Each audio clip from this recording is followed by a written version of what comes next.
Now, food inflation threatens economic stability and food security, especially in developing countries. Tackling it requires strategies that ensure a stable, affordable food supply, promoting both economic stability and improved food security. Achieving a sustainable and prosperous food security and vibrant future for Nigeria requires collaboration among governments, the private sector, civil society, and international organizations. Now, it will be recalled that the number of food insecure Nigerians increased significantly from 66.2 million in the first quarter of 2023 to 100 million in the first quarter of 2024. That's according to the World Food Programme, with 18.6 million facing acute hunger and 43.7 million Nigerians showing crisis level or above crisis level hunger coping strategies as of March 2024.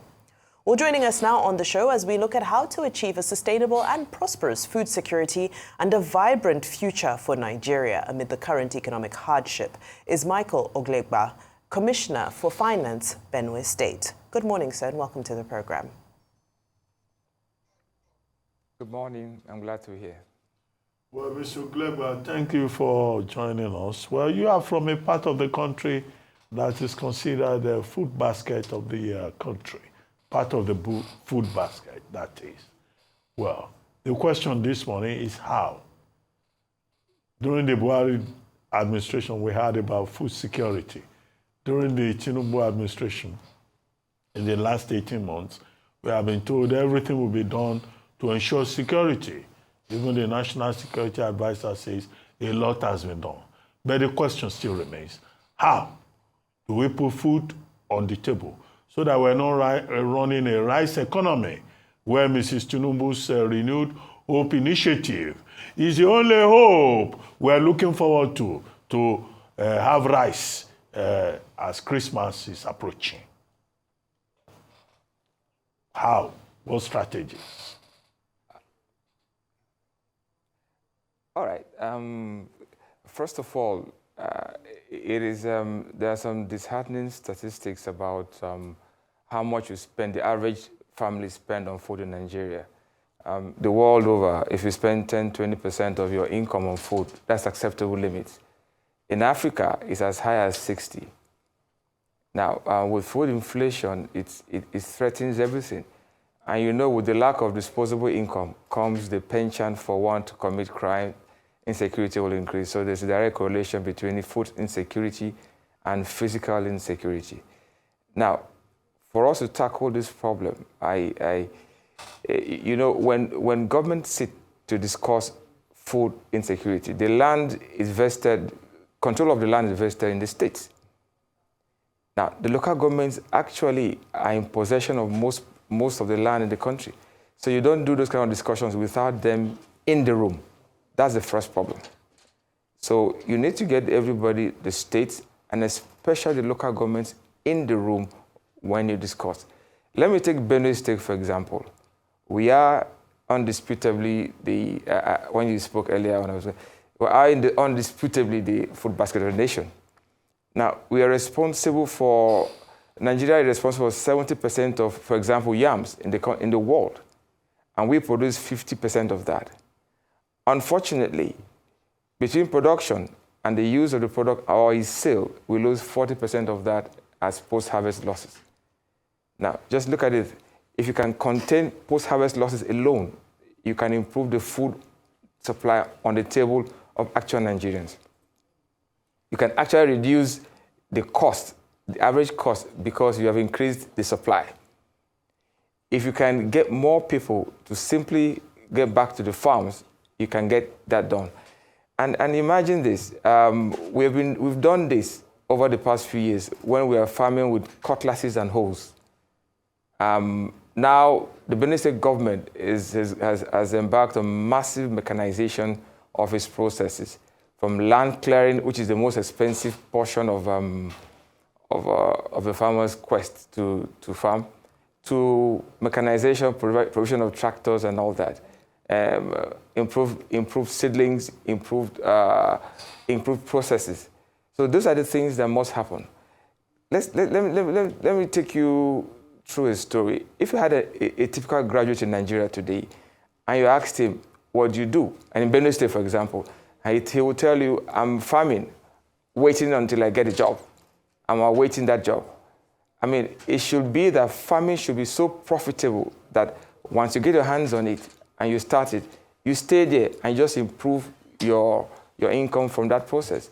So farming must move from just being a lifestyle, as it is in Benue, to a business, a way of life to a business, to a sustainable business, where you can grow, where you can access credit, where you can build your life, and where you can bequeath to your children. Okay, we're in conversation with Michael Oglegba, who's the Commissioner for Finance, Benue State, as we discuss achieving sustainable food security here in Nigeria. He's giving us the case study of Benue State as the food basket of Nigeria.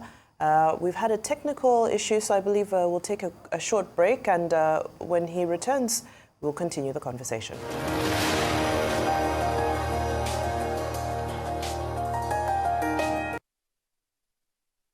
Welcome back to the morning show here on Arise News. We continue our conversation with Michael Oglegba, the Commissioner for Finance, Benue State. Thank you so much for staying with us. Apologies for that technical interruption. Now, to continue the conversation and move it forward, you'd gone into discussing mechanization, and you spoke about the introduction of tractors for one. Now, my concern is, why are we still stuck on defining mechanization as the use of tractors when the rest of the world has gone into AI farming, using robotics? There's so much more advanced technology available now, but largely you'll see when it comes to commissioning agricultural projects around Nigeria, what we are still talking about are tractors. We don't even see irrigation pipes being commissioned. What's your take? Why are we stuck in an old school form of mechanization and not catching up with the global standard? Okay, because we need to start from where we are. And the reality is this: if you take Benue, for example, it's once you move from the extreme of the country to the middle of the country, which is Benue, you see large trees, huge, almost forest regions. And these are virgin lands that nobody has ever used tractors on before. Like I said earlier on, people have been farming with cutlasses and hoes for many years.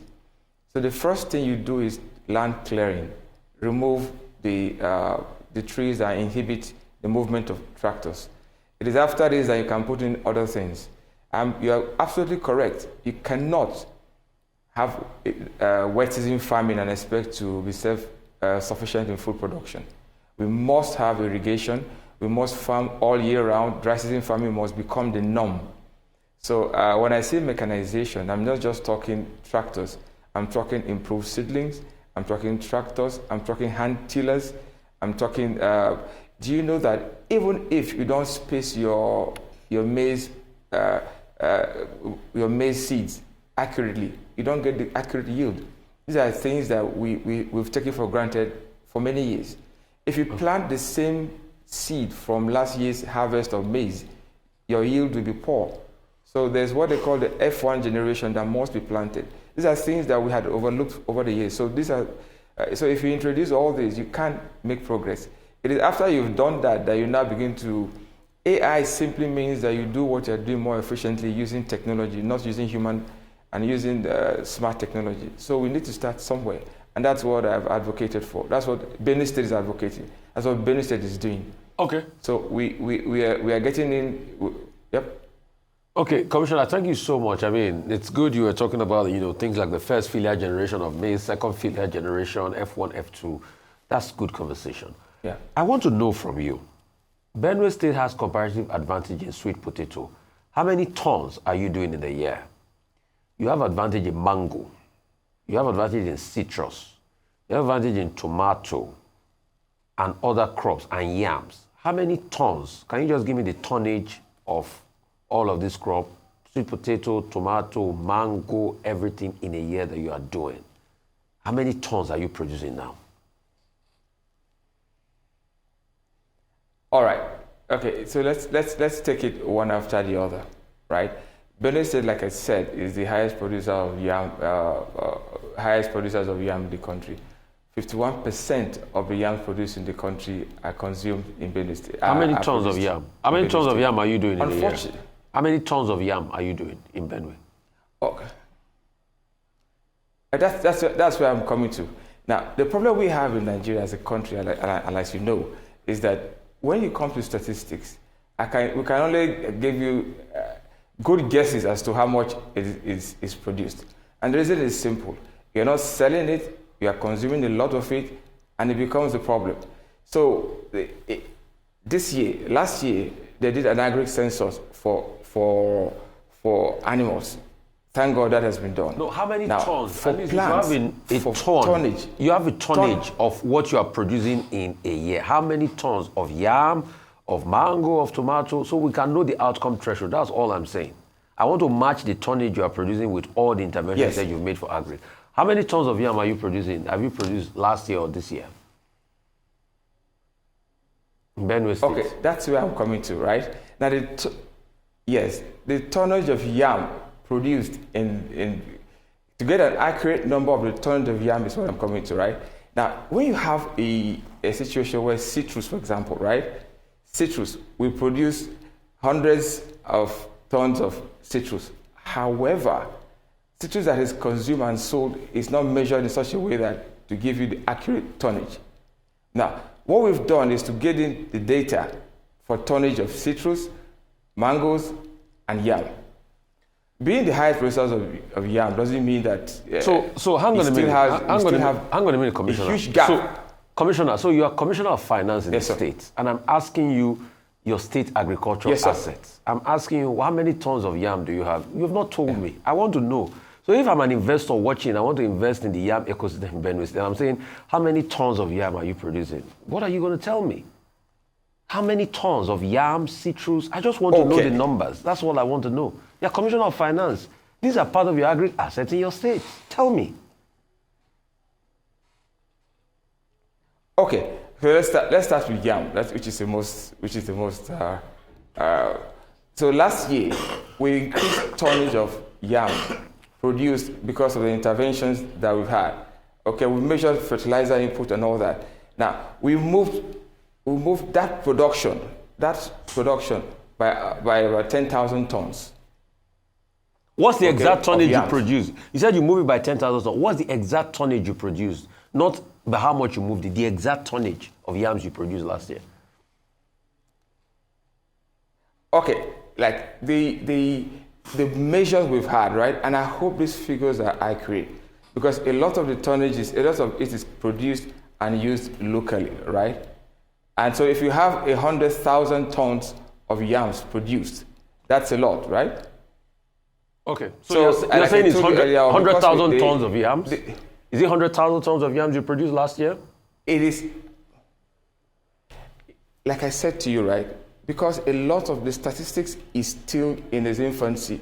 Okay. We're trying to calculate how much is produced, how much is consumed locally, how much is exported, how much is sold. So can I ask you a question? If you have a pitch deck, you want to pitch Benue Agric, and what you have done before, how much would you put on the pitch deck of the tonnage of yam you've produced? Because you see, when you are telling me that data is not, it's not my problem. You need to fix the data line because you are the one selling Benue State. That's what we're doing. So tell me in exactitude, that's what we're doing. The thousands of tonnage of yam you produced this last cycle with all your intervention. That's all I want.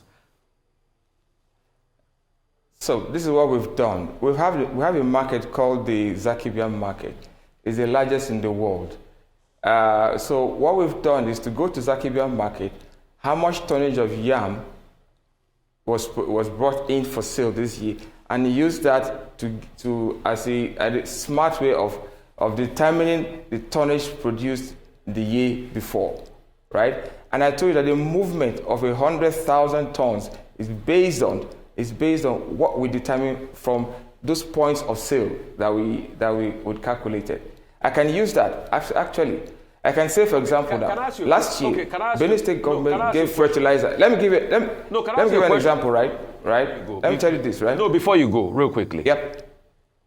Did the ministry, your colleague in the Ministry of Agri, did they submit data on the tonnage of yams produced in the states to you as the ombudsman, the finance ministry? Did he submit that data to you? And this is what I'm telling you. So did he, yes or no? Yes, I just want to know. What it did. Did he submit it to you? Yes. He submitted the data to you? Yes, based on... Okay, so you have the data? Yes. Okay, maybe you bring it another time. Dr. Bati, you can go ahead. Yeah. Well, Absolutely. Just before we go, there's a lot of optimism in the air. Hope, renewed hope, from the president to his wife to national security advisor. Do you think Nigeria should be optimistic that this crisis of famine, of the scarcity of food, high food inflation, over 40% in many of the states of the Federation, talking beyond Benue State, can be resolved? I go back to my original question. Because it's not just about Benue State, it's about the entire landscape.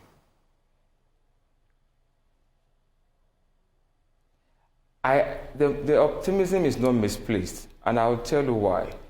Like I said, if you introduce mechanization into farming, and you've moved your tonnage of yams alone by 100,000 metric tons because you've subsidized fertilizer like we did in Benue State, because you've introduced improved seedling, because you've engaged in land clearing on behalf of farmers.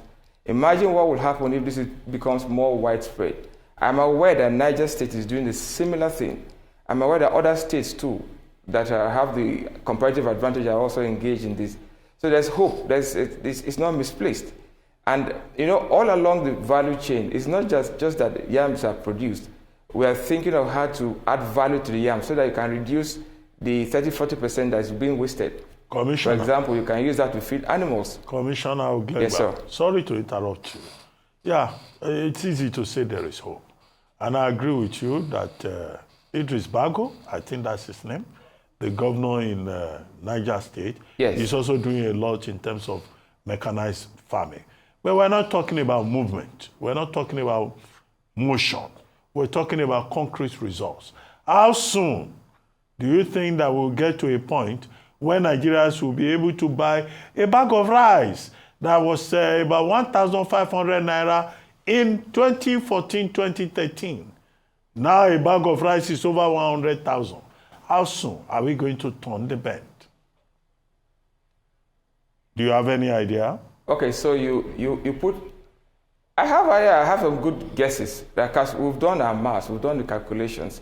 Now, if you do all what we just described, mechanization, improved seedling, it will take several cycles of farming to make a dent from the supply side. And once the supply outstrips demand, prices will fall naturally. Now, I say this because you have for rice, for example, you have companies that have been set up to process paddy, and they are undersubscribed because there isn't enough paddy to go around. There isn't enough paddy. So if you ramp up production of paddy, it means that there will be more rice available. And of course, the interplay between demand and supply is quite, everybody knows that. So give a few years, a few cycles rather. Now, add dry season farming to this. So you can reduce it, instead of for many years, you can just reduce it into cycles. So you can have 2 cycles in the year of farming rice, for example, over the next 2 years, and you'll see a definite dent in the cost of that commodity. Now, look at the relationship between rice and other products. If rice becomes cheap, others will follow suit because people will switch to rice, other items will reduce. So that's the way the whole cycle works. All right, Mr. So there's hope, and we should. All right, absolutely. Of course, we remain optimistic. Mr. Michael Oglegba, Commissioner for Finance, Benue State, thank you so much for your time today. Have a wonderful day.